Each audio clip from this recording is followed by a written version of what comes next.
మాకెందుకు నవ్వుతాను? ఇగో ఏళ్ళు తెగింది కదా బిడ్డ. ఎప్పుడు తెగింది ఏళ్ళు? ఇవా ఈ కలుపులేరు అయిపోయిన వాళ్ళే ఈ డాడీ అన్నాడు కదా లాగా కొంచెం గడ్డి అన్న కొయ్యమని అన్నాడు. అన్న వాళ్ళే కోసిన కోస్తే ఇక తెగింది. అరే బాగానే తెగింది కాదు మమ్మీ.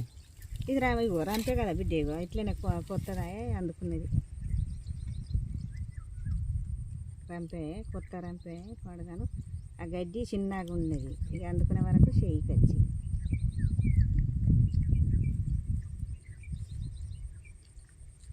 బగ్గ మండుతాయి. మీ చిన్నప్పుడు ఇవే పెట్టేటోళ్ళ మీకు ఆకులు? గుంటకల్ జీరాకుతోటే మన సూది లేకుండా తక్కువ అవుతుంది. ఇప్పుడు మీకు సూదులు కూడా లేవు అయితే? అప్పుడు మామూలు కానీ ఇప్పుడు ఈ ఆకుతోటే సెప్టిక్ కాకుండా దేనికైనా గుంటకల్ జీరాకు పని చెప్తాయి. ఇప్పటికప్పటికి ఇది పాటి తప్పనేలే.